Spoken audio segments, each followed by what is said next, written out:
3, 2, ew. Okay, sorry. I'm getting distracted.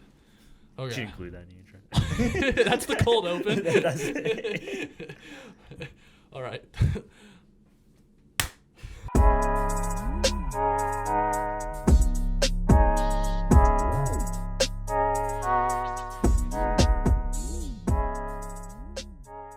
Welcome back to Helmet, episode 4. Joined here with Luke, as always. I'm Berserk or Zach. And it was a crazy weekend of football. And I think there's no better place really to start than starting on Friday night, college football. 2 big upset wins, really. We had Miami getting beaten at home by Louisville and Nebraska losing on the road at Minnesota. Let's start with Miami. This was kind of felt like the classic Georgia Carson Beck game. He went from the Heisman favorite, I believe, on most betting odds to plus 4,500, which I think puts him in like the late teens or so. Yeah, not real bad game for him. Yeah, you know, when he transferred to Miami, I was like, that's going to be a fall off from Cam Ward because like the last half of the last season at Georgia, he was not any good. And he comes out and Miami's a juggernaut. I kind of forgot Beck was the quarterback because they were so good. And we were reminded that Beck is the quarterback on Friday. Yeah, the interceptions that he threw in that game were so egregious. So he threw 4 picks, and I would say of the 4 picks, 2 of them 1,000,000% on him. And then you can argue one maybe wasn't, and then another one he claimed the wide receiver ran the wrong route. He kind of was doing a whole blame game in his post-game interview. That's not what you like to say. And that seemed like that was the part where I was like, that's classic Carson Beck. Because I kind of remember him just being like a little pussy about things like that at Georgia, and he's kind of soft. I still think that their defense is very, very good. Yeah, they'll rebound. To have your offense have 4 turnovers and you only give up 24 points isn't the worst thing in the world, and their defense is definitely still good. But they couldn't run the ball, which means Carson had to throw it significantly more. And, those 4 picks, no touchdowns is not a good stat line for him. Looking at Miami's remaining schedule, Stanford, SMU, Syracuse, North Carolina State, Virginia Tech, and Pittsburgh, I have to imagine that they rebound and still make the college football playoffs. But this is a big loss. And I've said before I didn't want to see them, but they look kind of beatable now. Yeah. But the issue that they might face, I think, is the ACC is the most bizarre conference ever right now. Miami, I believe Miami is like 5th in conference rankings because they have Georgia Tech, Virginia, and SMU all are undefeated in conference because Virginia's loss to North Carolina State wasn't a conference game. It was just a non-con against a conference opponent. So Miami now is not in control of making the ACC championship. And if you look at Virginia and Georgia Tech's schedules, very, very easy down the stretch. And you would think, and since the Georgia Tech, they might lose to Georgia, but not a conference game, so it doesn't really matter. I still think Miami would be in if they went out and they don't make the ACC championship. But if they do lose one more game, then they're gone. Yeah. So that was not a game that you can lose if you're Miami. At least I would think so. Yeah, Miami's college football playoff pretty much starts right now. Yeah, their playoffs are practically already here. Yeah, Same thing with Notre Dame. We'll get to them later, but they kind of were in a similar boat. But yeah, I have to give credit though to Louisville. You can sit here and you can blame Carson Beck all you want, which I mean rightfully so, I would say. But Miller Moss had a great game. Isaac Brown, their running back, 15 carries, 113 yards. And then Chris Bell, the receiver, 136 yards receiving, 2 touchdowns. Just an insane game for Louisville. And I guess since they're the closest ACC team to Cincinnati, I'll be a minor. Actually, I do like Miami, though. I have a lot of Miami clothes. I used to be a fan when I was a child. And I saw the last time Louisville upset a top 2 ranked opponent, which at the time Miami was ranked 2nd, their quarterback was Lamar Jackson. Yeah. So that was cool. What a time to be alive if you were at Louisville during that time. You had Lamar Jackson was electric. Lamar Jackson in football and then Donovan Mitchell in basketball. Yeah. I mean, that's a crazy combo for a school that's not like Alabama or Florida, like one of those schools that's good at every sport. But yeah, I don't have really much else to talk about for Miami. They went down to number 9 in the rankings, rightfully so, I would say. Yeah, that's good. But I think they'll bounce back. This SMU game that they have is going to be absolutely huge for them. They do have Stanford coming up next, but that at SMU game is going to be insane, especially if SMU picks up a win this weekend. Yeah. But moving on to the other big game on Friday night, Nebraska at Minnesota. And if you know anything about me, I'm kind of an avid Nebraska hater. It's because they made fun of me for being an Iowa State fan when I was a child. And look how the script is flipped, sort of. Iowa State's not good this year. But it was a brutal, brutal game to watch if you're a Nebraska fan and you were one of those people that had insane belief in Dylan Raiola. He got sacked 9 times. Did you watch the game at all? I didn't see that. Perfect. I can't wait to explain this. So he got sacked 9 times. I would say of the 9 sacks, 5 were on him. He has no pocket awareness, no pocket presence. He won't. He refuses to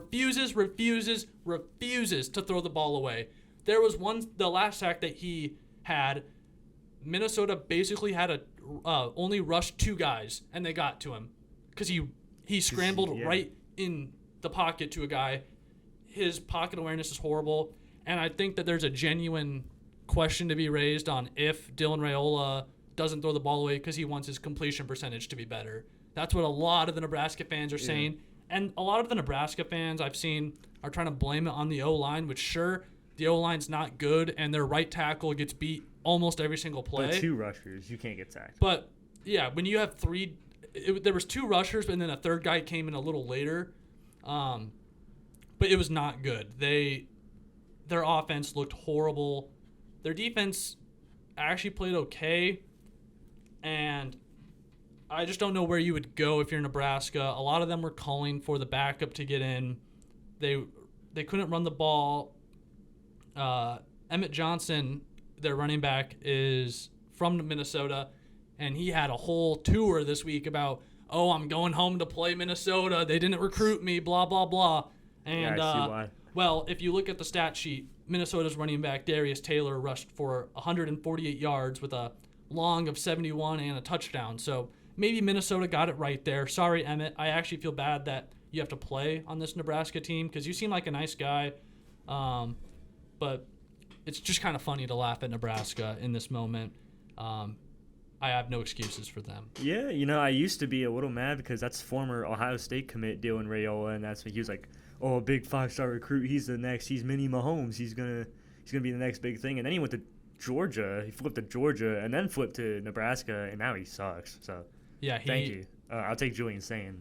Yeah, I would be praising someone if I was Ohio State or Georgia fan, and you have Julian Sane and Gunnar Stockton respectively over Dylan Raiola. Yeah. Because not only do you have Dylan Raiola's not very good at football, you have all the off the field stuff with him and Mahomes. Mm-hmm. It's like, how can you train with Mahomes this much and still be so ass? Terrible. Like it should be impossible. And I don't know why Patty even works out with them. I would feel so weirded out if I went to go like work out, actually start training, and a dude walks in who copies every single thing that I do. Exactly like him. Yeah. Like, it's one thing to be like, okay, I wear number 15 because I'm a huge Mahomes fan. That's one thing. Sure, maybe you can have the same throwing motion as him. That's even cool.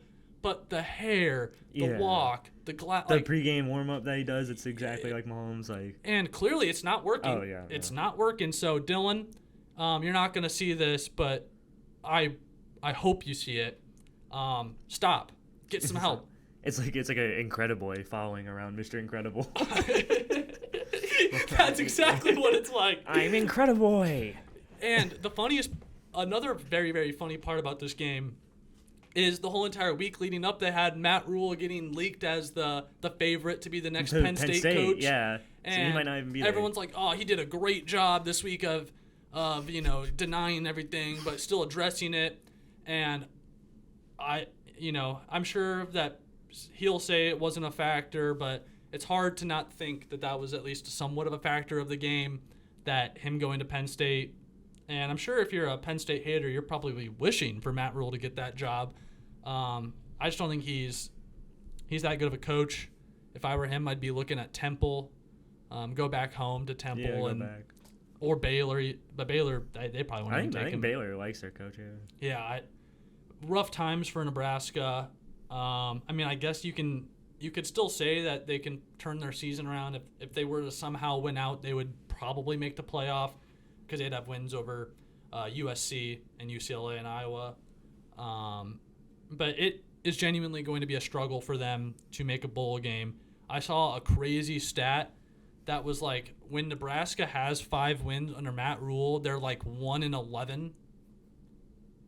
So when they have 5 wins already in the year, they are 1-11. They cannot win that. They've won the 6th game once under Matt Rule. They've had 12 chances. Wow. And next week they play Northwestern, or I guess this weekend they play Northwestern, and Northwestern just comes out after beating Penn State and shutting out Purdue.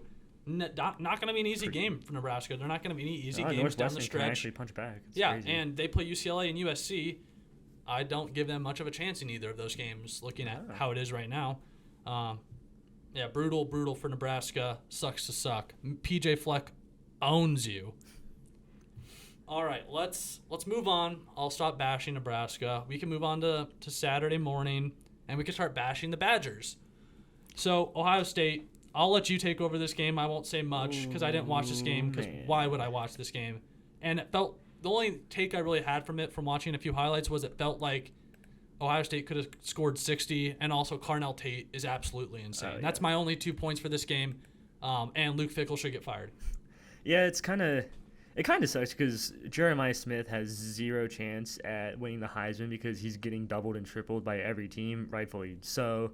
He still puts up 9 catches for 97 yards, though. Insane. But yeah, Carnell Tate, with all the attention on Smith, is 6 catches, 111 yards, 2 touchdowns. His first touchdown over 2 defensive backs that were actually playing good coverage.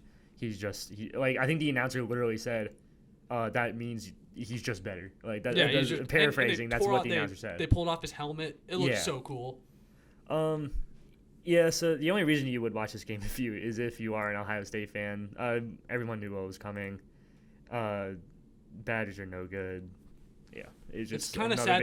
It's kind of sad to watch Wisconsin play like this because I grew up obviously in Nebraska, Big Ten conference. At least it was when I got a little older, and I loved always watching those Wisconsin teams that would run the ball 30 times, not even 30, more than 30 times a game. Jonathan Taylor, Melvin Gordon. They had Monte Ball. They were always a school that had running backs, linemen, nothing else, and they would just run the ball.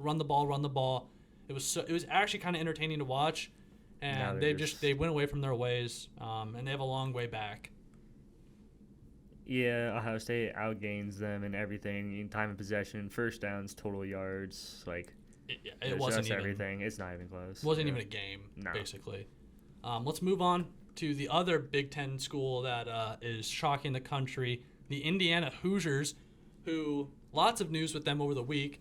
Don't know if you saw what happened. I believe it was on Friday with Kurt Signetti. I saw that Penn State wanted him. Yeah, so they wanted him, and so Indiana said, we're buckling down, signed him to an extension, I believe, for 5 years. He's now the 3rd highest paid coach in college football behind Ryan Day and I think it's Kirby Smart are the only 2 coaches that he's paid less than. He gave a great video that they posted on their Twitter where he essentially just talked about how he wants to retire at Indiana. He is so grateful for the opportunities that they've given him and the love that they've shown him. And I couldn't be happier for Indiana. I love that turnaround story because I don't think anybody would have said 10 years ago, oh, yeah, Indiana's going to be 7-0, number 2 in the country. Yeah. Nobody would have believed you. I mean, they still have the worst winning percentage of all time. In the Power Nation. Yeah, in the Power 5. Yeah, in the Power 4 now. 4 now, yeah. Which I'm always very thankful for because Iowa State is down there on that list, and it's always nice seeing. I think the only schools Iowa State has a better all-time record than are like Indiana. I want to say like Wake Forest and Rutgers maybe. I don't know. It's I could be wrong on that. We could be like the second bottom, and it wouldn't surprise me at all. But yeah, I don't really have much else on the Hoosiers for this game. I didn't really watch a whole lot of this game, but Fernando Mendoza, I think it's going to come down between him, Julian Sand, and Pavia, probably, and Ty Simpson. Probably the 4 front runners the rest of the year for Heisman. I think Carson Beck kind of played himself out of it that game. I don't really give Gunnar Stockton a chance or Trinidad Chambliss. He had a bad game too. So I would like to see it be Mendoza or Pavia because I think Julian Sand will win one eventually. He's got a lot of help to put up the stats he does. Yeah, I think I wouldn't expect him to win it, at least. I would say Mendoza and Pavia probably be very similar in terms of what talent they have around them.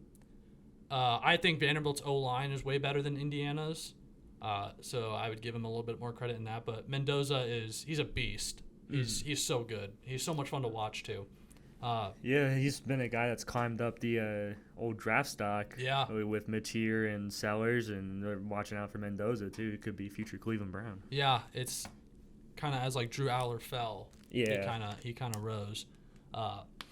Not much else for me in this game. Let's move right on. Talk about one of the games that just made me infuriated over the weekend.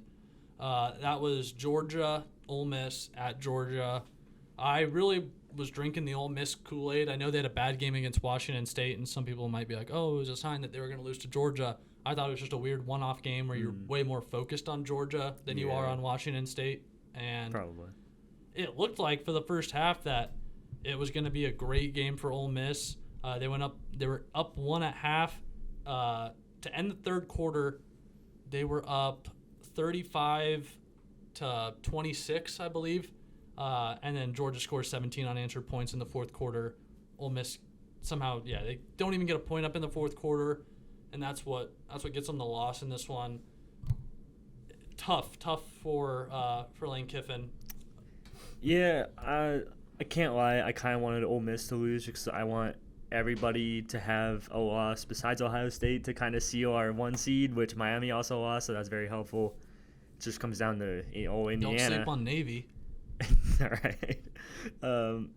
But yeah, I mean, in Georgia, you kind of expect the upsets happen, but you kind of expect the home team to be a win, especially if both are as good as Georgia and Ole Miss are. It's just one of those SEC games. Just come down to whoever is coin flip. Yeah, I guess in hindsight, I should have thought about the fact that this was the game last year that Ole Miss won with Jackson Dart. I should have known maybe that Kirby would have been hyper-focused on this game. And the two of them love trolling each other. Did you see what Lane Kiffin did at the end of the first half? No. He called a timeout and then was joking with the ref, being like, "Oh, I was just clapping," because that's what Kirby Smart did against the other week. It was hilarious. What a jokester. But I was so frustrated because I really like Trinidad Chambliss for Ole Miss. He has such a great story coming from Division III Ferris State to now starting for Ole Miss. Wow. Exceptional story. Yeah. I was sad that they couldn't get the win because I'm not a Bulldog hater, but I'm not a Bulldog supporter either. No. I would say Ole Miss would be one of the teams in the SEC I like more than others. I like them and Vanderbilt pretty much. Yeah, Georgia decapitated Marvin Harrison Jr. in that college football playoff game and didn't get a targeting call. That was awful. Yeah, staying in the SEC, we'll break down a few of these games in a row here. We'll talk Vanderbilt, LSU. Love Vanderbilt. I love Diego Pavia. He's so much fun to watch. And he really is Johnny Manziel 2.0. Some of the plays that he's able to make are unworldly. And I kind of thought, I had a belief in my mind that he wasn't an NFL caliber quarterback, similar to the reason why Manziel wasn't. I think he could be a backup somewhere maybe for a few years. But I really hope he gets his chance in the playoff this year and a chance at Heisman because they need to play important games in the playoff. I think it'd be really cool to see, kind of like with Indiana. It'd be cool to see a non-Florida, Alabama, LSU, like one of those powerhouse SEC schools. I don't know why I said Florida in there. That was weird. Like 20 years ago, maybe. Florida, back when they had Tebow. Yeah, Tebow and Urban Meyer. Back when the playoff wasn't a thing. Yeah.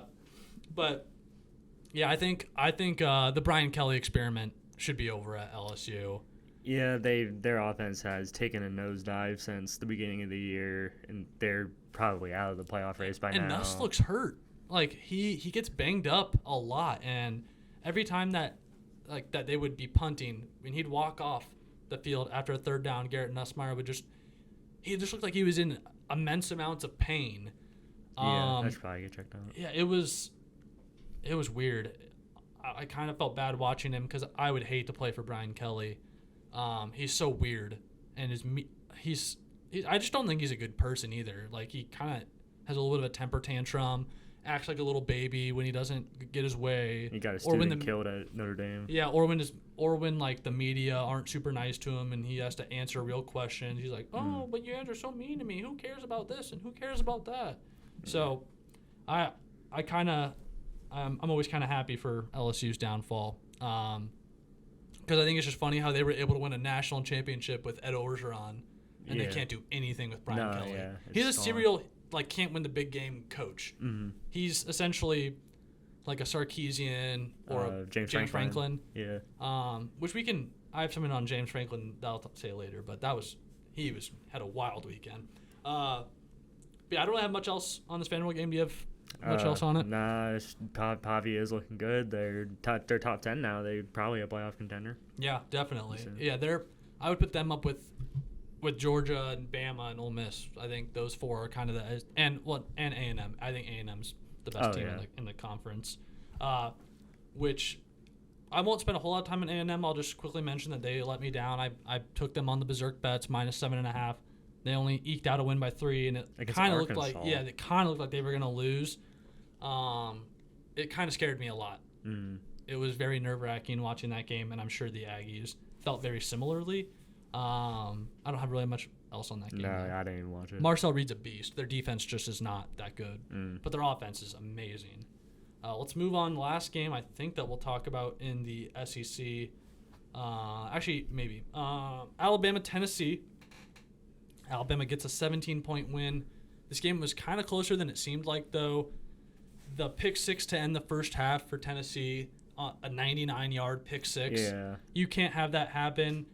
And I saw someone say online, I can't remember who, but they kind of broke it down like they were obviously never going to run in that situation because if you run and don't get it, you have no timeouts and your time is you go into halftime. So they had a jumbo personnel to throw, and Alabama knew that they were throwing. So it was kind of an easy read, and then the player made a great play, jumped up, got the ball, and ran it back for a touchdown. And the game was over right there, in my opinion.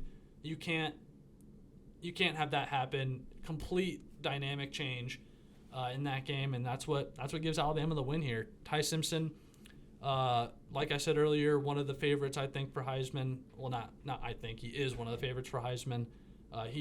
He's insane. Ryan Williams had a great game too. Bama beats the Vols. Yeah, I was kind of disappointed by Tennessee. I think they're probably out of it now. I like Aguilar. Just kind of sad to see Alabama keeps coming back after that week 1 loss, but they're undefeated since. I don't know if this is a hot take. It might be.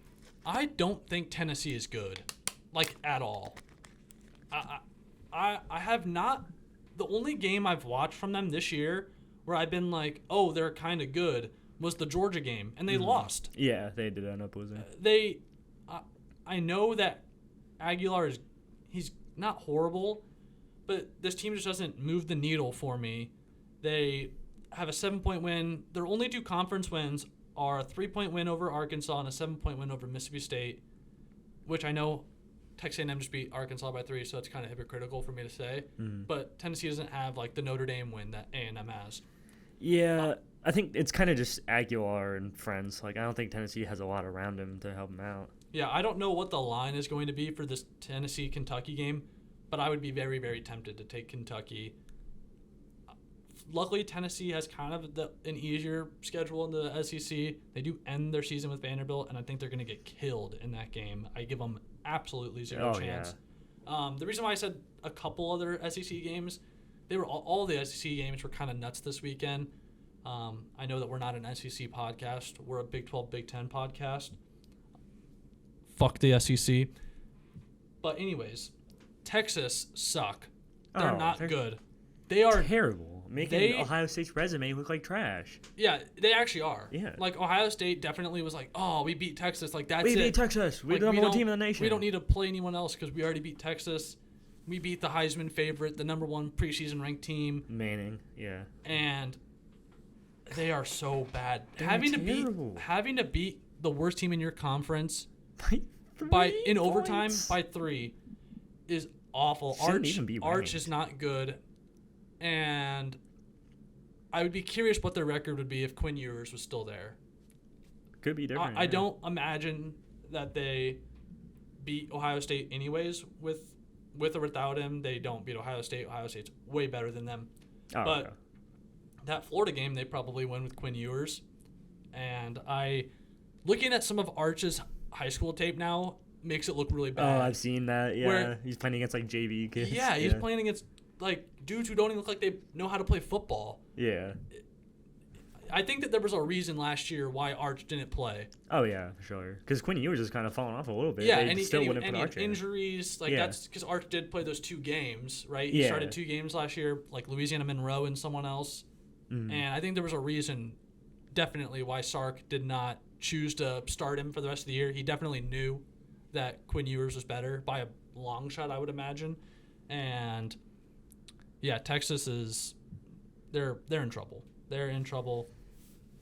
You can't have that game. You can't have that game happen. I think if the Ohio State-Texas game wasn't in week 1, Ohio State might win in a blowout because at week 1, it was Sands' first start. Yeah. He was kind of figuring some stuff out on offense. 100%. And Bo Jackson, the running back, wasn't quite on the scene yet. I think if we played that game again, Ohio State by 20 at least.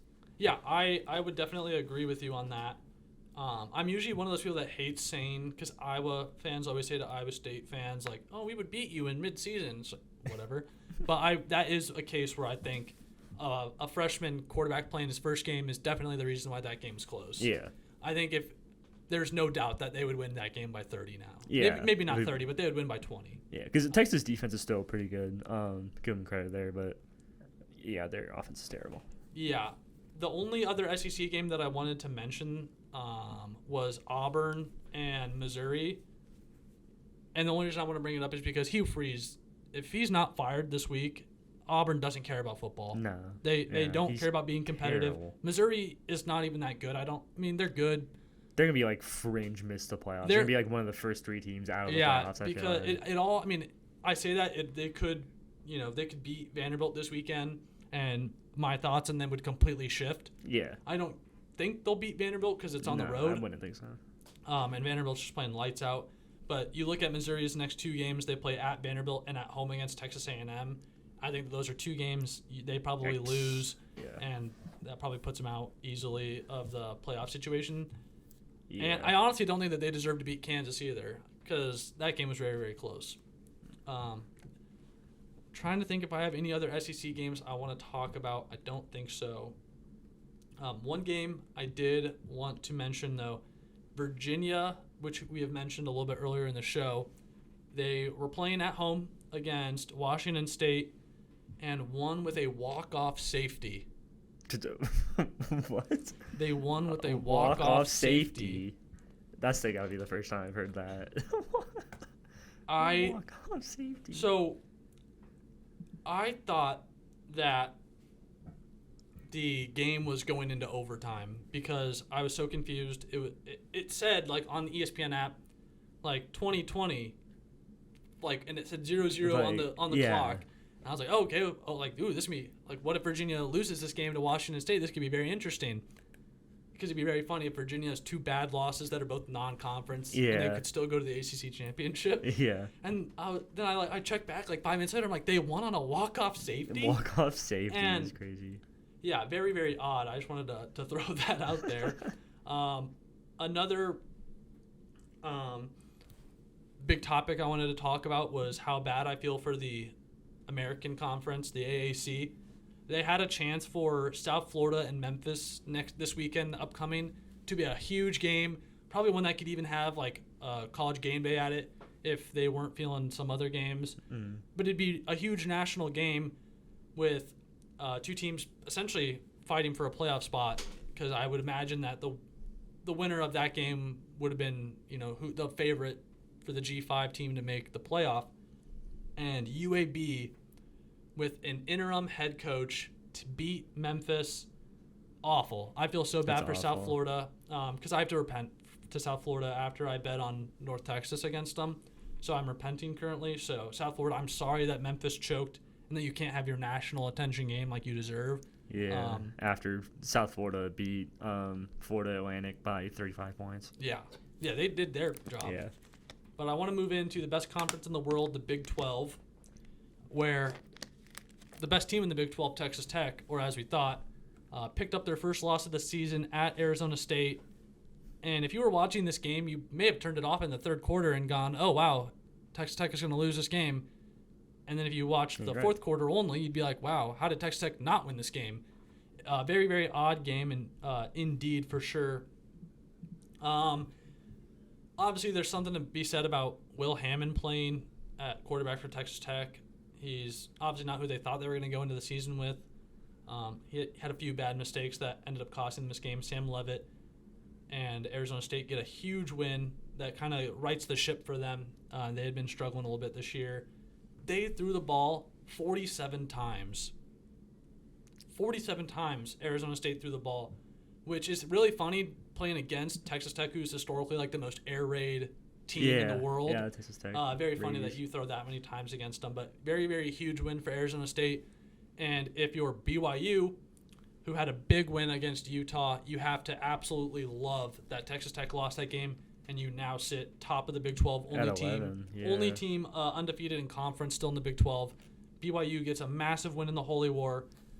What a fun game to watch. I always love watching the Holy War because I would say besides Ohio State, Michigan, maybe Florida State back in the day, these two schools hate each other more than any other school. And it's very funny that one of them is like Mormons who can't even swear. Yeah. But they hate each other. They had Big Noon kickoff there, and some of like the clips that I was seeing were insane. It's like all these BYU fans are sober, but you would think that they're blackout drunk what they're doing. It's insane. I want to go to a BYU game so badly. That stadium looks so pretty at night. Yeah. It looks so Lavelle Stadium looks so nice. I would maybe podcast road trip to Provo. What a long. That'd be such a look up how long of a drive it is to Provo, Utah. Provo. And the funniest part is you have to like tailgate in like grocery parking lots because you can't drink on campus. You can't. There's most of the city you can't drink on, so you have to do it in like a grocery lot or a grocery store parking lot is what I remember a lot of the Iowa State fans saying when we played them in Provo. What are we saying for time? Where are we starting? Let's go Cincinnati. Not that we're actually gonna go drive to Provo. It'd be further than driving back home to Omaha for me, significantly. I'm guessing it's like 28 hours. It is 23 hours, 21 minutes, 1,670 miles. That's with light traffic. Light traffic. So, yeah, it says it could reach up to 27, basically, with traffic. That is. Oh, and we would drive right through Omaha. Yeah, we could stop in Omaha for a couple days. What a fun time that would be. So, if this podcast, if we hit 1 million subscriber special, we go to Provo. Genuinely, if we hit 1,000 subscribers by the end of the year, I would actually go. Yeah, for go to Provo. I would go to Provo. That'd be so much fun. So 1,000 subscribers, we'll go to Provo. We'll soak. We'll go soak in Provo. Yeah, whoever's got the baddies in Provo, let me know. I'm trying to soak. But okay, the last game I want to talk about, or at least I think it's the last game I want to talk about, is. Sorry, I'm losing my mind right now. I got soaking on my mind. Stop thinking about soaking. I do want to mention USC losing to Notre Dame. Congratulations, Notre Dame. You have made the college football playoff. Unless, like I said, Navy. Undefeated Navy. People are sleeping on them. They're sleeping on the Navy. Mm. You have to root for the service academies. Absolutely have to. So Notre Dame plays Boston College. When? It says it's to be determined, which is weird that they don't even have the date of it. But they play Navy November 8th, and I would love to see Notre Dame win that. Or Notre Dame lose that. But Notre Dame beats USC. Jeremiah Love is so good at football. He's the best non-quarterback in the country. Actually, I don't know. Jeremiah Smith is very good at football. He's He's best, good. He's the really, best running really back. good. He's the best running back in the country. It's him and the Missouri running back, or Hardy, are the two best in the country. But I think Jeremiah Love is miles above. Jeremiah Love is really good. Jaden Maiava, who I always suck at pronouncing. Him and Nico, I suck at pronouncing their names. Oh, I don't even try to pronounce Nico's last name. But Jordan, that fourth quarter, he had 2 of the worst turnovers I've ever seen. It was raining a little bit, and one of them, the ball just slipped out of his hands, and they turned it over then. But it was insane how many chances USC had to get back in the game late. Notre Dame really couldn't do much in the fourth quarter, and just horrible turnovers just costed them all night for USC. 2 interceptions thrown and a lost fumble. You can't have that. No. Can't have that against your rival. But congratulations to Notre Dame. CJ Carr didn't have his best game, but it's almost like the Eagles of the NFL. It's like he only needs to have an average game because you have the college version of Saquon Barkley in your backfield, who you're going to rush the ball to 25 times, and he had 228 yards of rushing. So that's really all you need to do if you're Notre Dame. You don't really need to throw the ball, which is weird why they didn't do that against Texas A&M. Yeah. And they This is early season stuff. Yeah, odd. Any games that you wanted to talk about at all? No, that's a lot of it. There's Oregon versus Rutgers is the hydrogen bomb versus coughing baby. Everybody knew it was coming, and Oregon is back in the top 10 now. That was the only other game that I really cared about. We all knew it was coming though. Yeah. Georgia Tech beats Duke. Oklahoma beats South Carolina. Cincinnati beats Oklahoma State. Just to name off a few of the other ranked kind of games. Obvious endings. Yeah, not a lot of games that with shock endings kind of got all the shock value games out of the way. One game I did want to talk about, not a ranked team, was Iowa-Penn State. Only reason is because Penn State covered their first game of the year. Wow, good job, guys.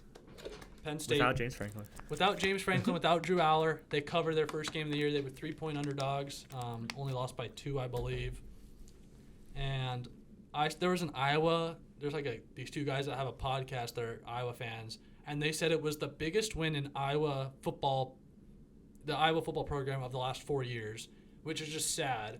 If that's your best win in the last 4 years, that's a sad program. So little brother stays on the bottom for the Hawkeyes, the Squawks as we call them. But the weirdest part about why I wanted to bring this game up was James Franklin going on College Game Day. I didn't hear what he said, but I saw that he did win on there. It was so weird. I didn't really know what he was trying to. I didn't know if he was going on there to promote himself as a head coaching job, which is why he was going on there, was to promote himself. But it just seemed weird. You don't people know who you are. Yeah. We know you know who it's not like you're some other small school. No, you're James Franklin. People know what you're about, and I would assume that he's going to have job offers. For sure. I would assume Wisconsin would be dumb not to at least talk to him about it. Same with Michigan State. There's a few teams. That is if he wants to stay in the Big Ten. Otherwise, if he wants to go to the SEC, Auburn's going to open up, or Arkansas needs to hire a full-time coach. You could look at the Big 12. Oklahoma State needs a coach. Pac-12, Oregon State needs a coach. And then, it's whoever Penn State hires as their next coach. Talks are being thrown around. Matt Rule, Matt Campbell, different coaches being thrown out. So whatever school loses their coach could easily, if Iowa State were to swap with Franklin, essentially do the UCLA Tennessee quarterback swap, just do it for coaches. That's what I was thinking. If Iowa State loses Matt Campbell to Penn State, I would thank Matt Campbell for everything that he's done for the school. And the first thing I would do if I was Jamie Pollard, then Iowa State AD, is I'm on the phone with James Franklin and I'm saying, let's have some fun. But it was just, what he was saying was weird. It just felt like a sad cry for help, and I kind of felt bad for him. And fair play to College Game Day, though. They got great content. Oh, yeah. perfect on their end. They couldn't have asked for much more. But I think that's going to do it for college football roundup for the weekend. We'll do an episode later this week. We'll give some more previews. Finally got a system down for the podcast that we like, so should be rocking with that moving forward. NFL picks, they're back. I am 16-3. Luke, unfortunately, sitting at 12-17. Not the greatest so far, but let's just jump straight into these picks. Thursday night game. It is Thursday morning currently, so this is going to be posted after the game, but we'll still pick it. Bengals, Steelers. I've got Steelers. Sorry, Bengals fans. Yeah, I've been saying I think the Steelers have been gift-wrapped the division, and this is part of it. I got Steelers. Next game, Broncos. Actually, I have this next up on my games, but Broncos and Giants. It's gonna be good. Broncos have a pretty good defense versus Jackson Dart and Cam Scatterboo been surging, especially against the Eagles last week. They're great and all, but I don't think they have what it takes just yet to beat the Broncos defense. I'm gonna go Broncos. Yep, I will as well. Everyone knows I'm a back believer on the Broncos. We're going to the bowl. We have another London game. Yay, yay. We have Rams and Jaguars, and I will be going with the Rams on this one. I don't even know if I'll watch this game. I might actually. They're both 4-2 teams. Yeah, this should be a pretty good game. Of course, we had the exported across the ocean. After what the Jaguars showed at home versus the Seahawks last week, I'm going to go Rams. Alrighty. We have the Saints and the Bears. I'm going to go Bears in this game. I think they're getting it back on track. I don't think the Saints are bad, so I think that 4.5-point spread might be a bit favorable to Chicago, so it might be taking the Saints on that spread, but I think Chicago's going to win this game. Yeah, Saints are not quite as bad as everyone expected, but I think the Bears got this one. For sure. Next game, it's the cover your eyes, Dolphins-Browns. I think both coaches, this game might be the who gets fired first game. Both coaches coaching for their job. Stefanski probably less so than McDaniel, but oh man. Be it that this game is in Cleveland, our defense just plays so well with a home field advantage. I'm going Browns. I'm going Browns as well. Good. I'm glad. Pats, Titans, Mike Vrabel's return to Nashville, and I think it's going to be an ugly one. I think Patriots get it done pretty handily. Yeah, so Brian Callahan gone. That news broke yesterday. Usually teams get a little bump with an interim head coach. Let's go get him. But be it that this is Mike Vrabel's return game, I think Mike Vrabel is going to do awful things to them. I'm going Patriots. And next game, I think we're both going to take the same thing here as well. Chiefs, Raiders, Chiefs at home, and I don't see a world where they lose this game. Yeah. I would give it a 0% chance at home that they lose against the Raiders right now. Yeah, I'm going Chiefs. That's an easy decision. Yep. Vikings, Eagles in Minneapolis. I actually have a surprise pick. I'm going to go with the Vikings. I think the Eagles might actually need 3 losses in a row to be able to get back on track, and I have a feeling that Carson Wentz playing against his former team at home, I don't know, something magical might happen. I thought when you said surprise pick, I thought you were going to take the Eagles. This offensive coordinator, no good. Wide receivers are throwing fits. Until the Eagles prove that their offense can work, I'm going to have to go with the Vikings, especially with that Brian Flores defense at home. I think they should be able to get it done. Yep. Next game, another cover your eyes game. Maybe not. Nope, just as bad. It's Panthers at the Jets, and I actually am going to go with the Jets to win their first game of the season. Where's this being played? Is this in Carolina? It's in East Rutherford, New Jersey. Yep. The Jets don't look good. The Panthers are surprising. They're a 500 team now after they just upset the Cowboys. I've heard Rico Dowdle is making waves as to be the RB1 even if Chuba Hubbard comes back, which does not bode well for my fantasy team. But I think the Panthers can continue building what they got against a not good team, the worst team in the league. Yep. New York. Next game, Colts at the Chargers.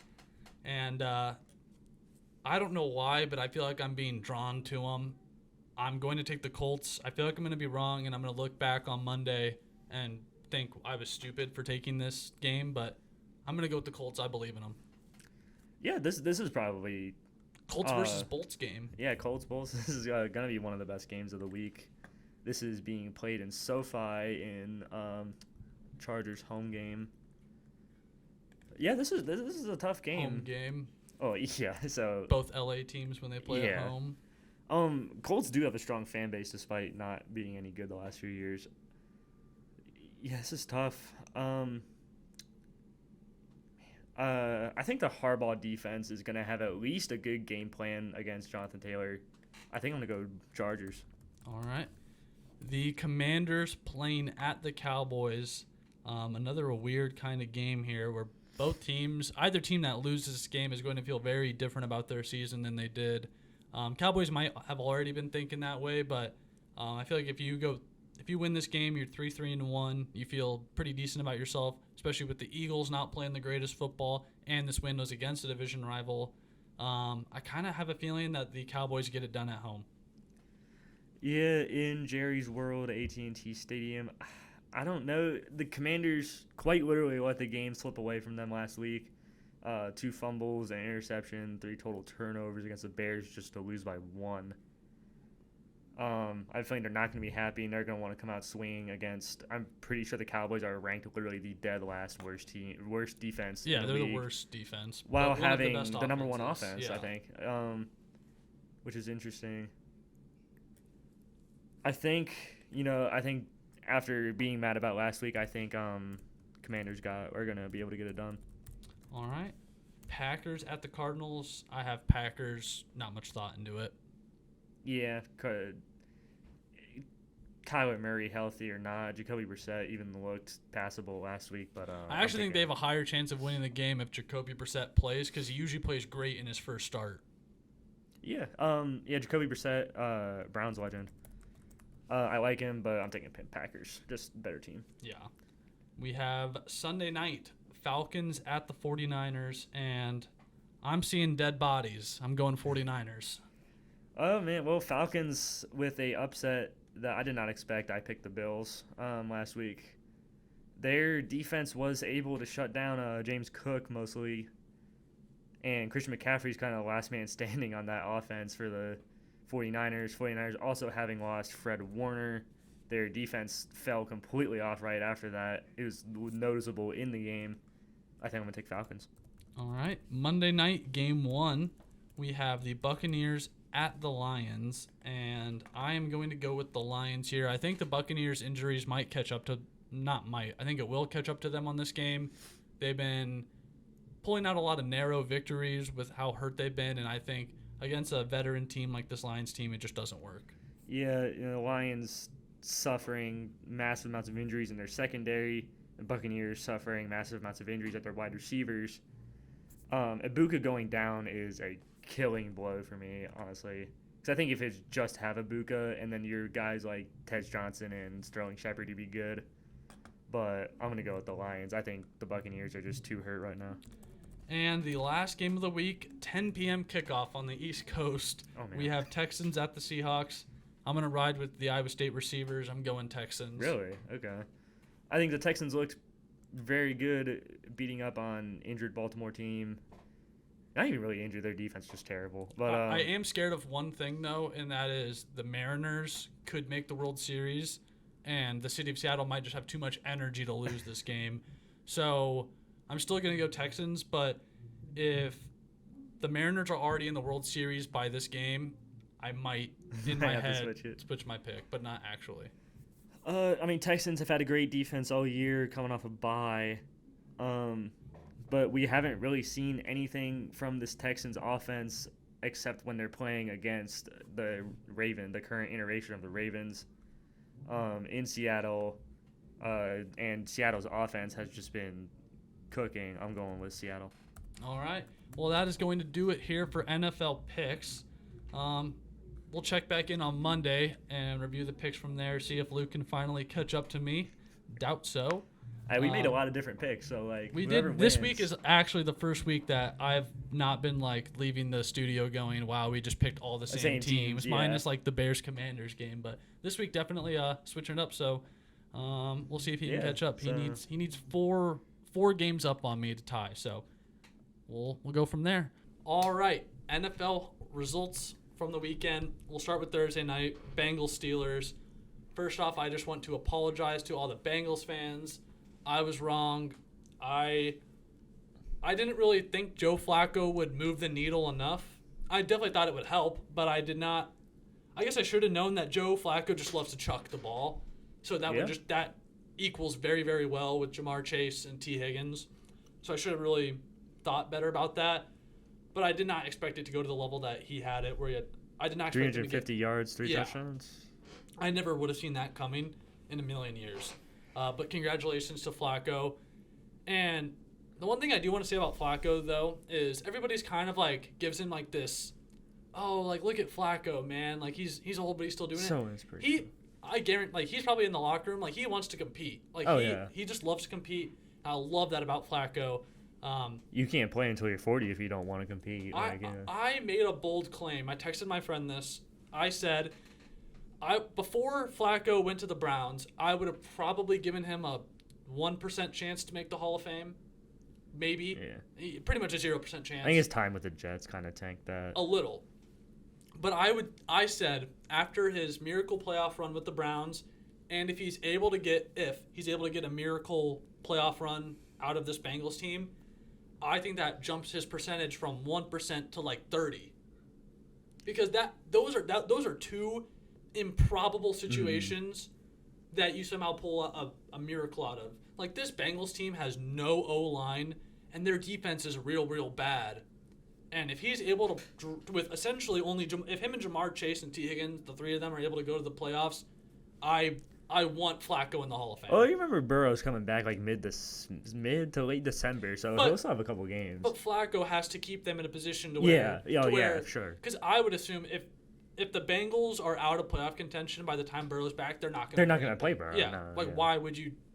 You'd rather just have the higher draft pick and draft an O-lineman. Yeah.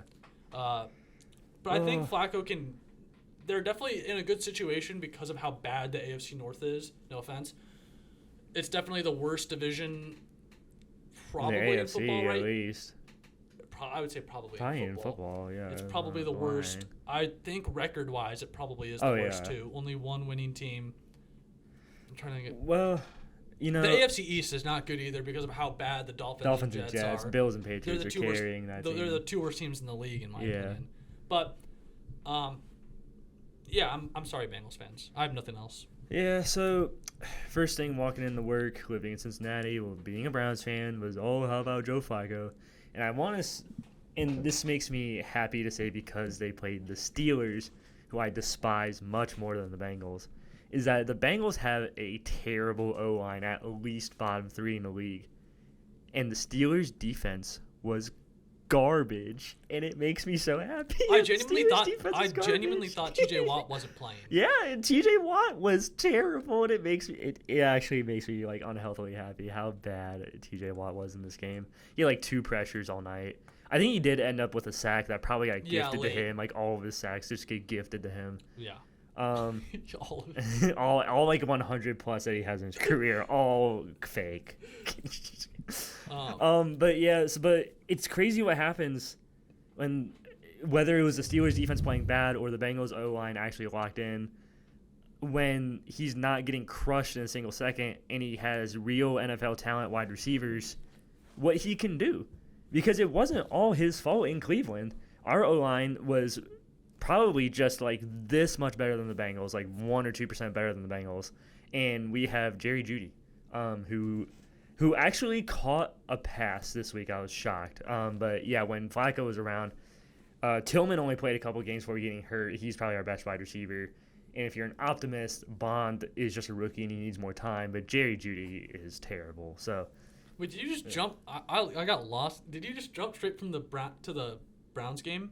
No, I'm still talking about the Bengals. I'm saying, like, when Flacco has real wide receivers, I was like, what he can do. No, I'm not going that far ahead yet. I kind of zoned out for, like, 15 seconds, and then I talked about, like, 8 games. And I just was like... Yeah, I've gone, like, over the entire NFL week already. I was so confused. But it's crazy. It's what happens when the O-line can block and the receivers can catch what Flacco can do.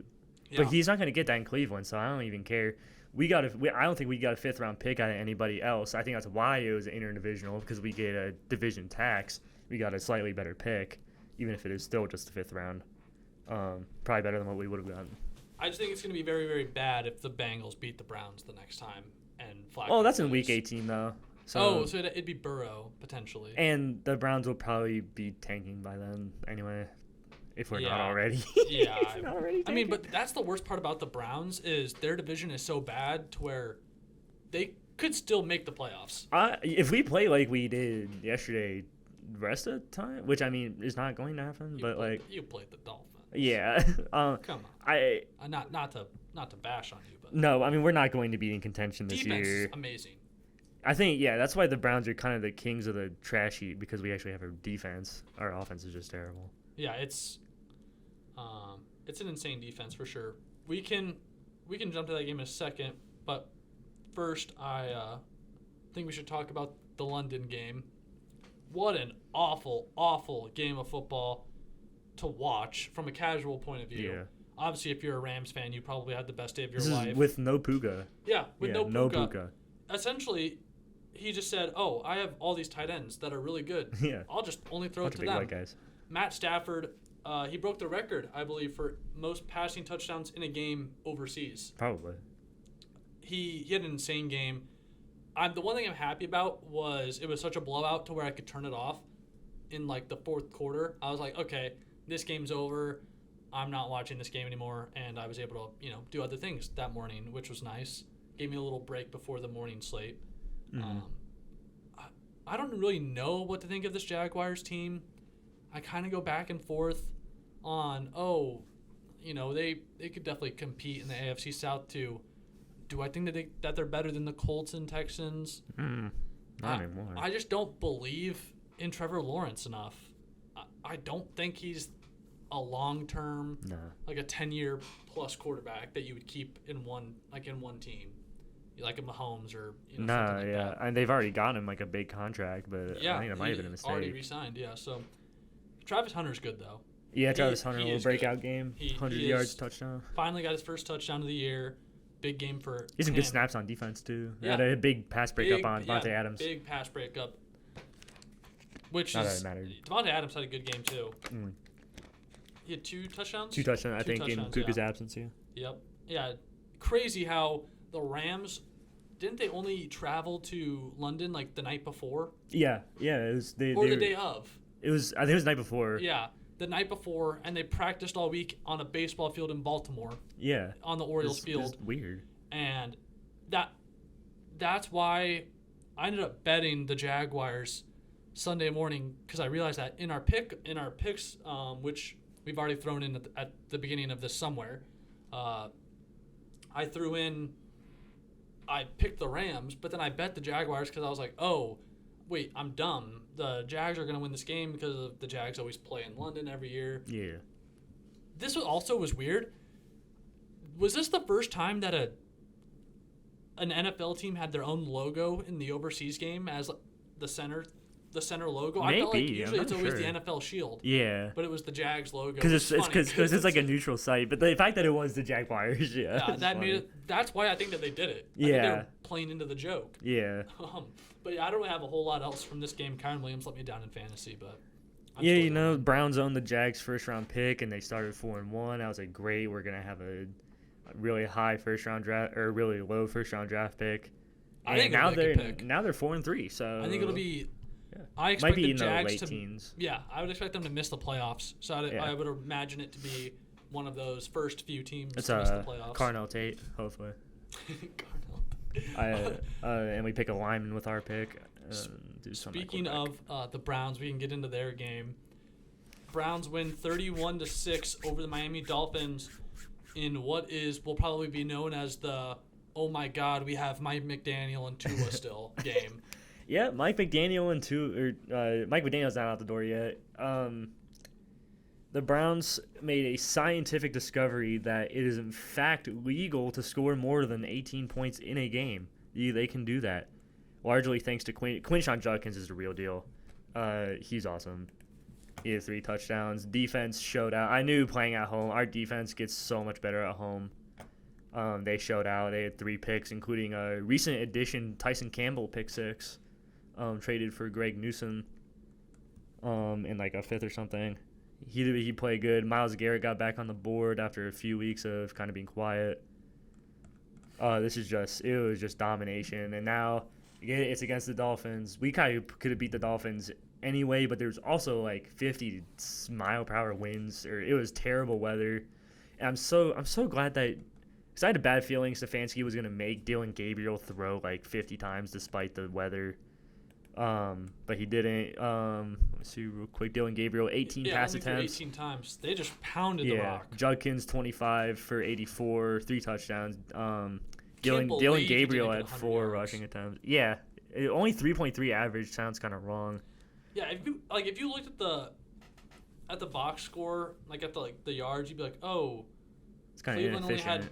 only had 206 yards of offense, but this game never felt close. And obviously it was bad weather too, which is really sad to think about, that the Browns are building a dome as their next stadium, which is I think supposed to be open in 2027. Something like that. It's cool though. They need the weather for some of these games. We lose the winter one. Because they're great. Like them and the Bills are like the two teams that I always like, and the Eagles, like the teams I always equate with like having those weather games. Like, you remember the Jameis Winston versus the Steelers? Yeah. And that snow game, magical snow game. Snowed literally like a minuscule amount. But it was like towards the end of the game, it started really, really snowing. Yeah. Most of the game was snow free, but it was still fun. I'll be sad when the Bills build the dome and they don't pay fans to shovel out the stadium anymore. Because that's always like the most fun part of the year is like all right, it's December, time for the Bills to pay fans to shovel out the stadium. Out all the snow. I'll miss it for sure. But Browns dominate and win might be the most convincing win we get all year. I'm just gonna enjoy it. The Dolphins benched Tua this game. Yeah, Quinn Ewers gets a shot to play. I think the fans were calling for it mostly. I mean, it's kind of like you can't continue to have Tua in this game. He's so bad. He throws some of the worst picks that you've ever seen all the time. Being a Dolphins fan would be so enraging, but yeah, Mike McDaniel will get fired. He'll go be an offensive coordinator somewhere, probably be a beast, I imagine, because he's that good. Yeah. Moving on, though, unless you have anything else. No, I said my piece. All right. Bears Saints. Bears get a win 26-14. Sloppy game. Yeah. Really the first game that Rattler hasn't looked like he said himself that he doesn't feel like he's playing losing football. He feels like he's playing winning football. Yesterday felt like he was playing losing football. Yeah. Probably his worst game yet this year. DeAndre Swift is so good though. He is the highlight piece of this Bears team with how great their wide receivers are. Really, I mean, it's just DeAndre Swift. He's so good.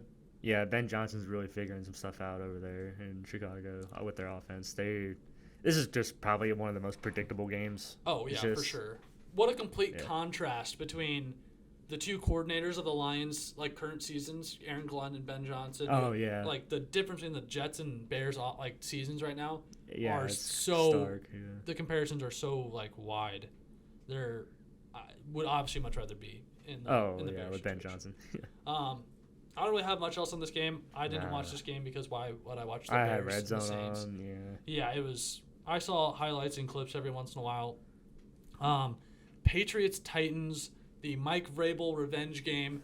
It's about what we expected. Yeah, it was close actually. In the second half, it was about what we expected. The first half was actually kind of tight. Yeah, the Titans were up 10-3 to end the first quarter. You kind of thought, oh wow, maybe they're ready to play this game. Cam Ward played actually pretty well.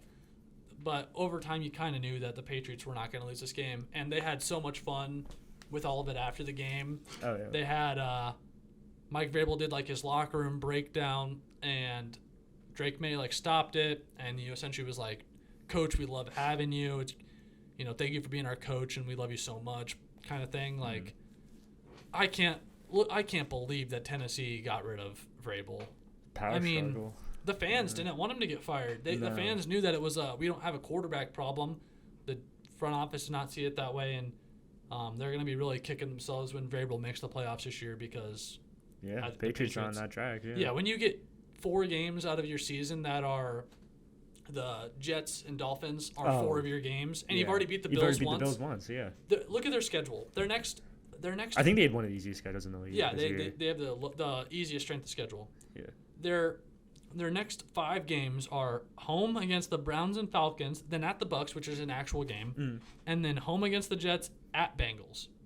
So that's guaranteed 3 wins. You might lose one of those shock games, and then the Buffalo Browns. Maybe.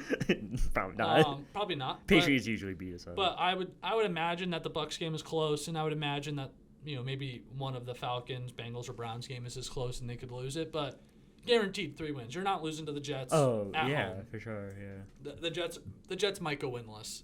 They could. This was their game to win. Yeah, we can move on. Yeah, to I that don't really have anything else to say for the Patriots. Congratulations, either, yeah. Drake May's good. Panthers, Jets. Speaking of the Jets, I mean, terrible. So gross. They're so gross to watch. Aaron Glenn doesn't want to win football games. I genuinely believe it. 2 times this game, he had chances to take shots at the ends of both halves. The fact that he does not run a Hail Mary to end that fourth quarter, who cares if you lose by double digits? He punted the ball with 3 minutes left. They're down 7. That's so asinine to me. He actually might get fired after 1 year. He might. And it's not. It kind of calls into question, why did he really get the job in the first place? The Lions never had a top 10 defense with him. Yeah. I think it was just because they had a good record, and everyone's like, "Oh, Ben Johnson's so good. Well, Aaron Glenn must be good too." And I kind of think that the Lions' defense is better now than it was under Aaron Glenn. Yeah, the Lions' defense is obviously really good right obviously Aiden Hutchinson was hurt last year, so he had Aiden Johnson before that for a year, I believe. His rookie year. Yeah. But last year he would have played way better, and because this year he's playing way better. So that obviously was a factor to it, but still. Hiring a defensive-minded coach who had never had a top 10 defense is very odd to me. The Jets fans are done. It's the Jets. So. Yeah. Quick, I really have nothing else on that game. Bryce Young, he got hurt in the game. He's gonna miss next week too. Yeah, Andy Dalton though, the Red Machine. Yeah. I love watching Andy play. If you're from the Cincy area, I'm not from the Cincy area. I'm not either. But I loved growing up and watching Andy Dalton and AJ Green and Mohamed Sanu. Yeah, they were a fun team. And Giovanni Bernard. They were a fun team back in the day. Tyler Eifert was as well. It's crazy that Tim Tebow has more playoff wins than Andy Dalton. He played 2 games in the playoffs his whole career. Shout out Demaryius Thomas beating the Steelers. Yeah, well, I have a lot on Demaryius Thomas here in a minute once we get to the Broncos game. But going to the AFC West, Chiefs, Raiders, this game surprised absolutely nobody. Yep. I feel bad for Ashton Jeanty. It's so bad, yeah. I did forget him. When we were talking about the rookie running backs, how I was saying that Scatterbo, I forgot about Jeanty. Kind of in my head, I was assuming that he's just the number 1 running back. Yeah, makes sense. He was the top pick. If he was on a good team, he would be in. If he was on the Giants, actually, I don't know about that. If he was on, the Chargers, something like that, he'd be insane. And he even admitted that they have a losing culture. I think it's good to admit is obvious. Yeah. And Geno Smith, he's only good for giving good quotes after games. Yeah, Geno Smith is terrible. Yeah, it's actually painful. And the Chiefs, I saw the Chiefs were taking their starters out of the game before the third quarter was even over. It's this is just sad. And the Chiefs got Rice back. They forced it to him early to get a touchdown. That was an easy prop. Yeah, I picked him up and started him in fantasy, 2 touchdowns. That was an easy prop bet hit. I bet Rashee Rice touchdown. First touchdown or anytime touchdown? Anytime. Okay.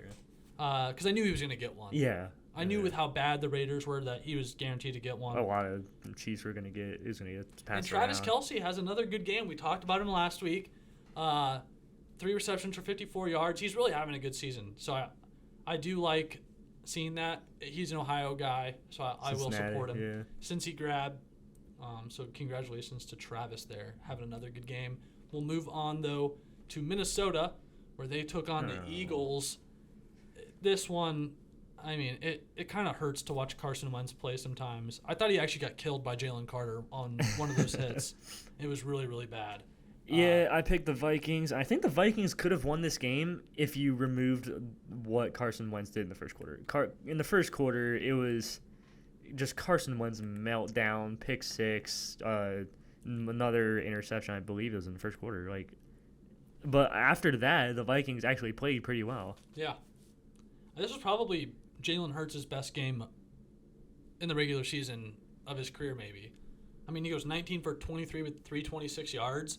It was literally the game that the fans were all asking for. Yeah, Like A.J. Brown and Devontae Smith. Both yeah, a having good game where the games. 2 wide receivers go off and Jalen doesn't need to run the ball. They didn't run one tush push. Really? I'm pretty sure. I thought I saw that they didn't run a single one. Well, I think they tried to, but they got called for a false Yeah, start, they got and called. then they didn't. Yeah. Yeah, finally. Yeah, and Saquon only ran the ball 18 times for 44 yards. Saquon's kind of having a down year. Not, It's kind of. I wouldn't say down year. He's having a down like 2 or 3 last games. Yeah, that's true. It could be that. I did see an Eagles fan say this. Like he just needs to break one. Yeah. I feel like that's. I what don't think he has needs. a run over 20 yards this year. I don't Yeah. think. Yeah. But the Eagles are good. They definitely. This was a get right game for them after those 2 bad losses. Yeah. Especially the one at the Giants was really bad. Mm-hmm. And this is kind of what all the fans wanted to see was your wide receivers have good games. Jalen Hurts has a good game throwing the ball. Defense played great. D-line's really good. I guess they're playing against Carson Wentz, but still had a good game. We'll move on though. I think it's finally time to talk about it. The best team in football, the Denver Broncos. I'm not hearing anything else. You better believe. And If what you're not a game. If you're not on the Bo Nix train, hop on, get on board. Tickets are cheap. Bo Nix is so good.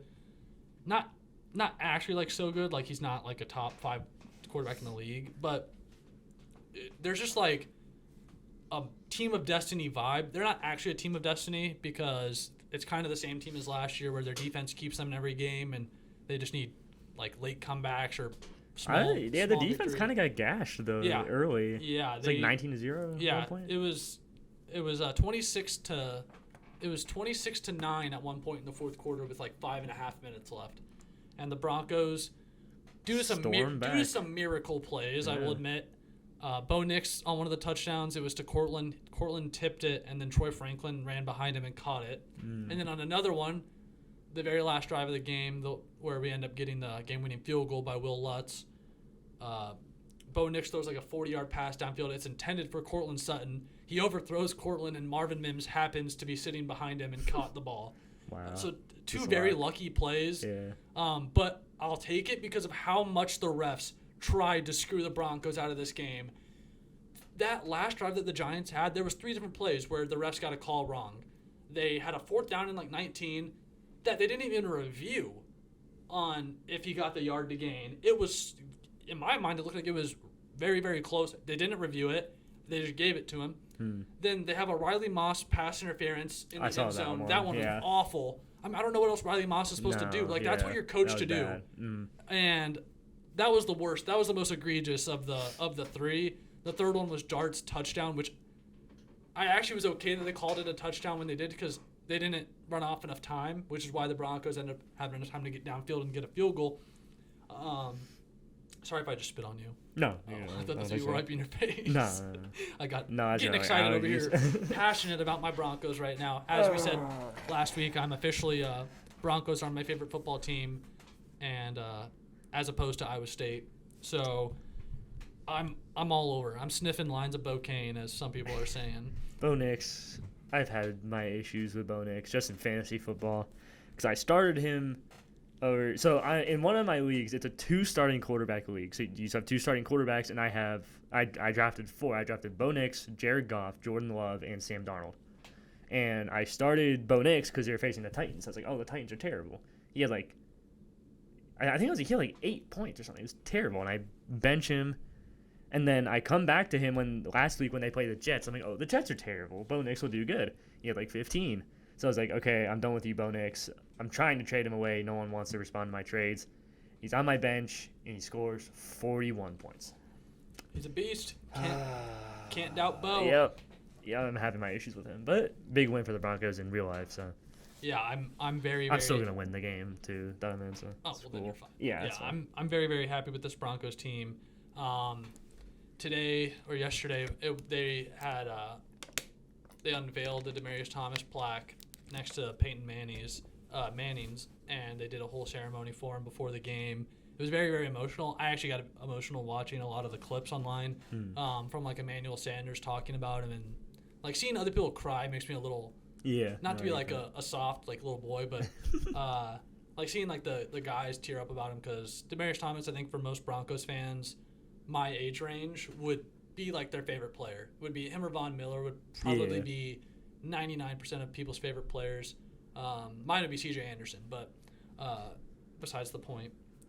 But it was really very, very special to have like that kind of win on a day like that. I don't know. It felt very ceremonious. I was very, very happy for the Broncos with that, because I would have felt so bad if they lost like a heartbreaker. Like if Will Lutz would have missed the kick or something. Oh, that would have been terrible. Worst part is that the Giants missed 2 PATs. Yeah. Yeah, they would have won the game if they made both. Backup kicker. They had like a brand new kicker or something, so they just keep getting hurt. They would have won the game if they if they made both PATs. They would have. Yeah, 34. Graham Gano sucks against the Broncos. He was the kicker for the Panthers when we won the Super Bowl. Okay. And then like the very next year that we played him, he missed a game winner. He missed a game tying field goal or a game winner, and then that's when everyone started the Graham Gano good. Graham Gano. But yes, very, very happy for the Broncos. They're in a very, very tough spot because of how good the Chiefs are playing, and obviously the Chargers are going to be tough battles every time. Yeah. They need to try for as long as they can keep the Chiefs at bay. It's a harder task especially when they get to play the Raiders. Yeah. Yeah. I mean, the Broncos' benefit though is they do still have to play the Raiders twice, but our next. Our schedule is definitely harder than a lot of teams, and we still have to play the Chiefs twice. I'm hoping that we can split with the Chiefs, but yeah, next 2 games are against the Cowboys and the Texans. I don't know what to think, but we can move on to the Cowboys. They get a huge win, 44-22 over the Commanders. CeeDee Lamb is back. Gets on the board with a touchdown. Down. Yeah, Commander season is falling apart. Yeah, they're struggling. I think their team is just old. They're so old. I was watching that game, and Marshawn Lattimore, he needs to get off the field. He's cooked. He had so many pass interference calls. He just couldn't stay with Pickens. He's just not fast enough anymore.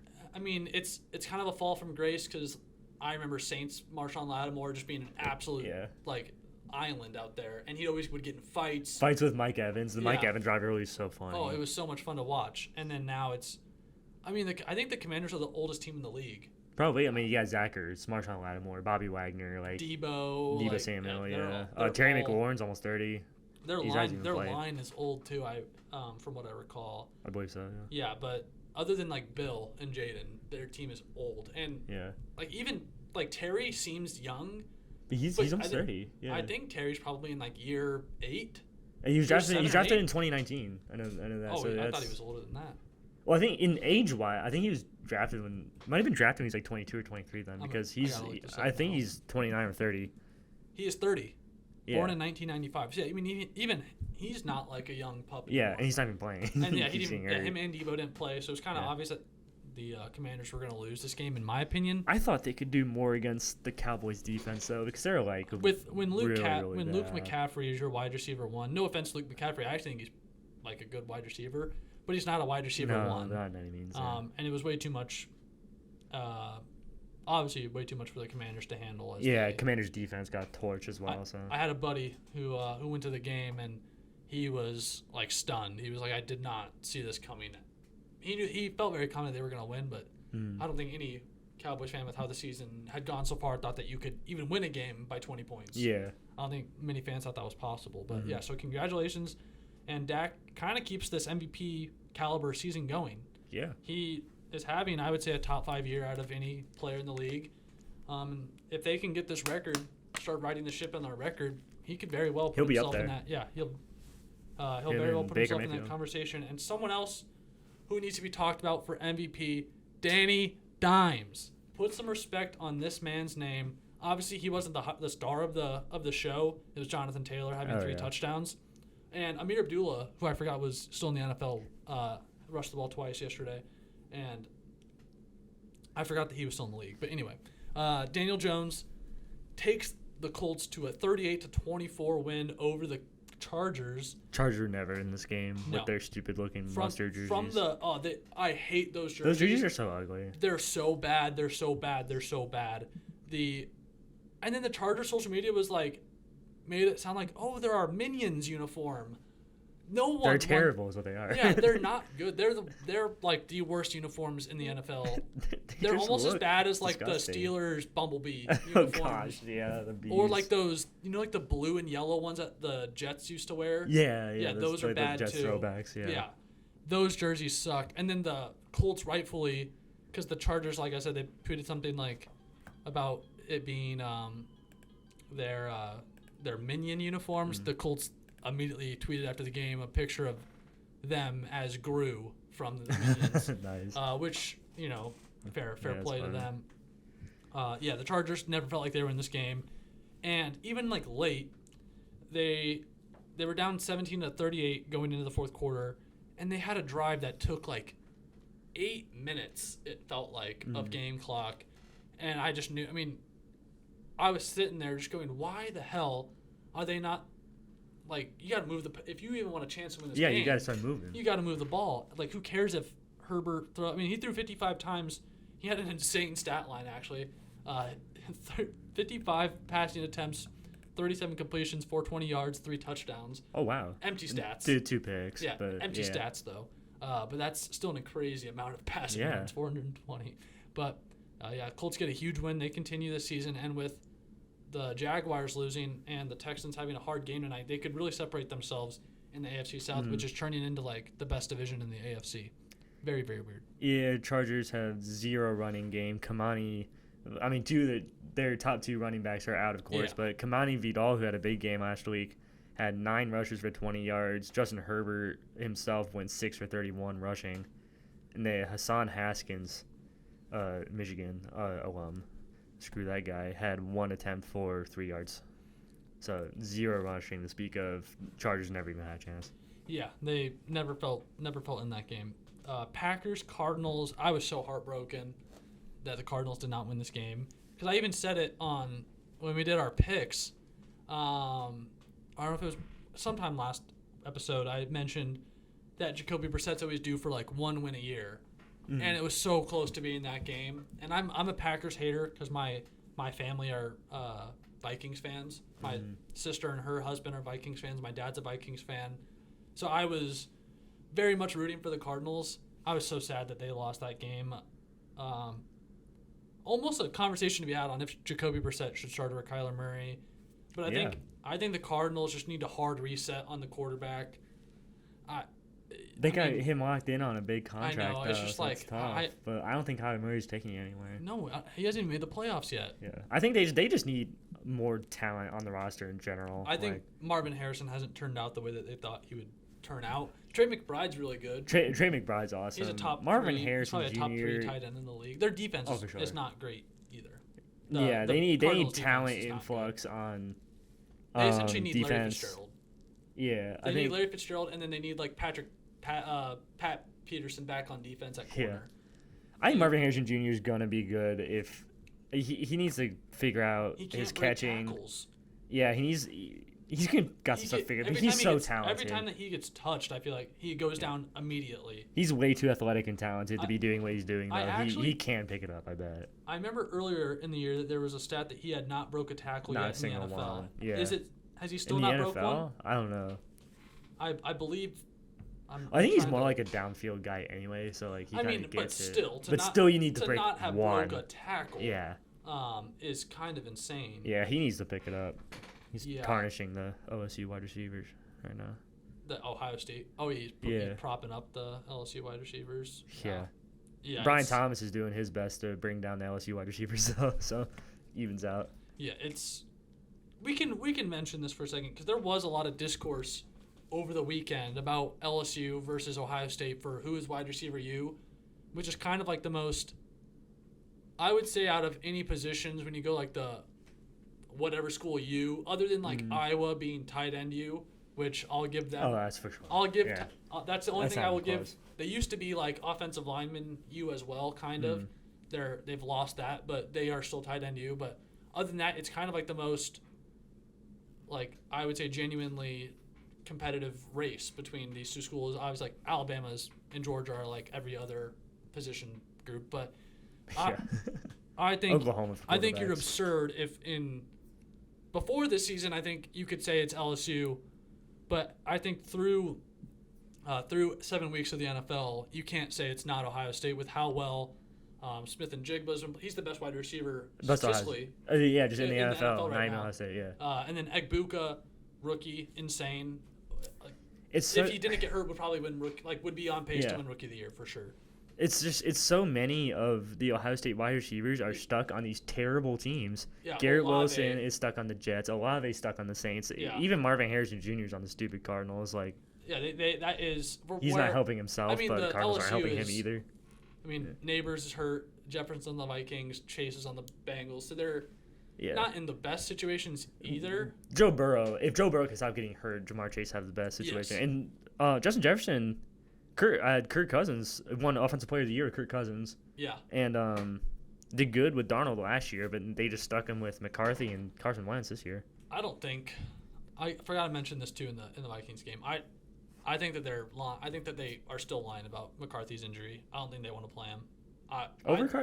After Carson Wentz's meltdown? I think that they are scared if they play McCarthy and he's bad, that this is as the head coach and GM thinking, that if they play McCarthy and he sucks, their jobs are done. Because you can't – that's who they invested in was – because instead of signing Darnold, they went, we're going to play McCarthy. And that's what their front office decided was we're in on McCarthy. So if he's bad and Sam Darnold continues to play well for Seattle, you can't keep your job and have an awful mistake like that because originally they said the injury was only supposed to be 2 to 4 weeks, and now they've upgraded it to 6 weeks. Yeah. I think that they're soft benching him. I don't know, because O'Connell's one of the best coaches in the league, though. So I don't know. Scheme-wise, yeah. It makes sense that is a fireable offensive line go with a star quarterback for J.J. McCarthy. I think that's why it's so much more glaring, just because of how good O'Connell is at schemes. He's able to stay in close games with Carson Wentz. There's a he's a good coach. He resurrected Darnold, Daniel Jones was on the Vikings before he went to the Colts. Yeah. He's known as a QB guy, and you can't get your 11th overall draft pick to work. You can't. That's not good. Yeah, I just think that they are scared for McCarthy to be bad. Because you have no excuse if he's bad. I still think that they should have invested in. I know that he had if he didn't have the last 2 games of the season. Oh yeah, he was re-signed. Yeah, he was re-signed immediately, and then they would have been kind of like the 49ers trading Trey Lance. Yeah, would have been a similar spot where they're like, okay, we messed up on the quarterback, but we have a guy, so we're okay. Kind of thing. Which we can jump. Perfect transition to that game. 49ers somehow pull out a 10-point win against the Falcons. It's so weird how they're this injury-ridden, and it doesn't seem to affect them much. Yeah, Falcons just make. I've heard something discourse about how is Michael Penix the weak link in Atlanta, because the games that they've lost is when Bijan has a lesser game, and they beat the Bills last week. And Bijan Robinson had 100 plus. Yeah, he was him in that game. And then Bijan is not stuffed, but he's slowed down a little bit versus 49ers, and then they lose. So it makes sense, but Falcons are just confusing. Yeah, it is hard to tell, because it's kind of I would almost say it's kind of a similar situation to the Vikings, just not as extreme, because. The only difference I would say is I think the Falcons have more talent around them all around than the Vikings do. Yeah, their defense. I like their defense. I actually like the Vikings defense more. I meant I think Bijan, Pitts, Drake London is a better 3 than Aaron Jones. Actually, I don't know. Probably very similar. I like Jefferson and Addison. Running back, yes. I just think Bijan's so dynamic I think it'd be very glaring how bad Michael Penix is if Bijan wasn't there for checkdowns. For sure, yeah. Because you can check it down to Bijan and he can rip it off for a touchdown. Break out a 20-yard gain out of it, and you look like a great quarterback. Yeah. Because all it says in the passing yard. All it says in the stats is that you threw the ball. Mm-hmm. But McCaffrey finally has his best game of the year: 24 carries, 129 yards, 2 touchdowns, 7 receptions for 72 yards, which puts him at a whopping 201 yards of total offense. And that's what they're going to need. If they're going to win games without their whole team basically. It was so depressing. There was a clip of them reading out their injuries for the weekend. It's just It was it literally was like Santa's scroll, like the naughty list. It was so bad. I felt so bad for him. George Kittle does make his return to put up all zeros in the box score because he was a 6 lineman all night. Yeah. That hurt my fantasy team and my feelings, but it's okay. He played well for what he just wasn't used as a receiver as much as I thought he was. Yeah. But him as a 6 lineman, he was pancaking people all night. Oh so. yeah, he loves blocking. Yeah. Like a lot of his interviews, he has said it. He loves to just hit a guy. I love him mic'd up where he's like pancaking dude and he's laughing like a maniac. He's like, hey! He's like pancaking. Yeah. So funny. Well, the picks, 25-17 for me. Did you calculate? Oh, I have to what you calculate ended my up going? total. Yeah, so we threw those in at the beginning. Had a lot of stuff going on, so we were able to get those recorded on Thursday.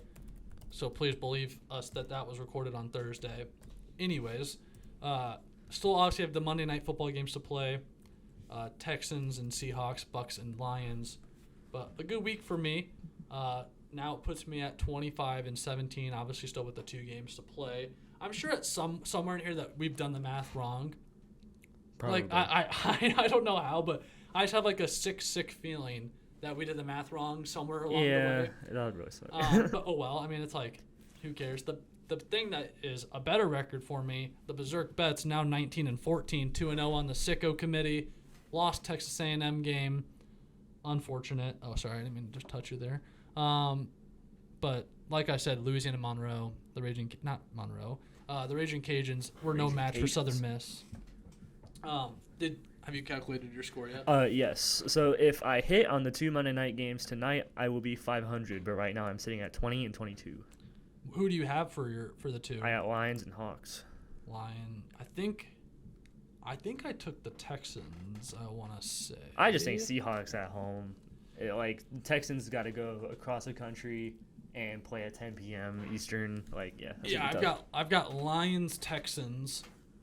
Who did you say you had? Lions Hawks. Lions Hawks. So we agree on the Lions, I think. Yeah, I think that if the Buccaneers just need their wide receivers like Ibuka and Evans, game time decision. Godwin is still out. Although this is the game that if Baker Mayfield wins, he's MVP. He's the MVP front runner. I've seen some people saying some stupid stuff online about how he's average. I mean, Are you serious? Yeah. Watch the games. There's a very dumb guy on TikTok. I don't even know. I'll say it. His name's Theo Ash. He has some of the worst takes in football. So I don't know why I'm acting like he's he's a good person. Like I should be taking what he says as like gospel or something. But yeah, he had a stupid take on that. Well, I saw Tony Romo said that Mahomes has to be your midseason MVP because he beat the Raiders. Good job, Patrick. You beat the Raiders. Yeah, I mean, what Baker has done with what he has is way more impressive than what Pat has done. Which is not to say that Mahomes is not having a good year, because he's having a good year. It says he's got his wide receivers back. Yeah, he's been good. Like, the last 4 weeks, Mahomes has really turned it up. Yeah. He's played very, very well. For sure. But you can't act like those 3 first games don't exist. Mm-hmm. Whereas Baker, like last week against the 49ers, had nobody. He won by 18. It was their biggest win of the year. Yeah, by most points. Yeah, is their only victory formation game. It was their only victory formation of the year, and Baker was throwing to it was essentially like the 49ers last year. I think it was Sterling Shepard and Tez Johnson. Yeah. Tez was good. Tez Johnson had a great catch in the end zone. Yeah. Tez is a beast. But yeah, I think it's completely absurd that, to me, the fact that on betting odds that Mahomes is right now the favorite is crazy to me. Those first 2 games do exist. It probably is accurate though, because they're probably rationalizing it out to Mahomes is going to continue to play this well. Yeah. Whereas what Baker's doing is could be a flash in the pan. Be looked as more luck, because a lot of the plays that he has, you're like, there's only one scenario out of 100 where he gets out of that situation, and he typically does. But yeah, I love Baker Mayfield. I still like Baker, even with all the Browns. He's so much fun to watch. Yeah. I mean, this game tonight, I'm so happy that that's the first game. Oh, I'm not watching Texans Seahawks. I'll watch it. I'm gonna be in bed. I'll be watching the MLB game as well. Mm. Huge night, Game 7 ALCS. This is gonna come out after the game's over, so we'll already know who has won. But I'm gonna make my prediction now. The Mariners are winning. Who are they playing? The Blue Jays in Canada. Okay. The Mariners, it would be their. I don't know a lot about baseball. I believe it would be their first ever World Series appearance. Yeah, they are going to lose to the Dodgers. Whichever team wins is going to lose to the Dodgers. But nonetheless, it'd be cool. It'd be very, very cool if either one of those franchises were to beat the Dodgers. That'd be especially, cool, yeah. I think, for Seattle, because they're one of the only MLB teams that's never won. I think there's 5 teams that have never won a title in the MLB, and they're one of them. Mm. And then also, tomorrow is NBA season. That's why I brought in the Reggie Miller jersey. I'm so pumped. The Pacers don't play tomorrow, but that's fine. I'll still be glued to. I finally have life is complete for me, because now these Tuesday and Wednesdays and Fridays, other than last week for football, they won't suck anymore. I have other stuff to watch tomorrow night. Thunder, Rockets, Lakers, Warriors for me. Yeah, I'm a bigger football fan than I am basketball fan. I'm still a big Cavs guy. Wednesday, October 22nd, we play the Knicks. Donovan Mitchell, 45 at least. Yeah, he's going to be ticked about how last season ended. Especially because he was the only guy performing in the playoffs, and Garland hurt, Mobley hurt. Yeah. Yeah, him and Allen, right? The only ones. Darius Garland and Jared Allen are huge playoff chokers as well, so he's probably just mad. The Pacers open it up on Thursday at home against the Thunder. First of all, I really want to go. I don't have a car that can get me to Indianapolis on Thursday night, but nonetheless, the Pacers, they better be after some Achilles. I steal an Achilles back for Tyrese. If I see one bad Shea baiting on a free throw, just take his leg. There's going to be some tweets that come out on the account that are egregious, and I want to apologize in advance. I was not in my right state of mind when I tweeted those things. I'm apologizing in advance. So yeah, sports are really kicking it up now. Yeah. It's kind of like that magical season where all the sports, because hockey's already going. I'm not really a hockey guy. I don't really watch hockey either. Go Blue Jackets, I guess. Yeah, I'm an Avs fan for hockey. I guess that makes sense. Yeah. The only NHL game I've ever been to was against the Blue Jackets. It was the Minnesota Wild versus the Blue Jackets. But anyway, we're just rambling on now. Yeah. Not a whole lot else from us today. We will be recording later in the week to do predictions and previews. It'll be a full episode this time and not just a cut-in of us doing our predictions. Yeah.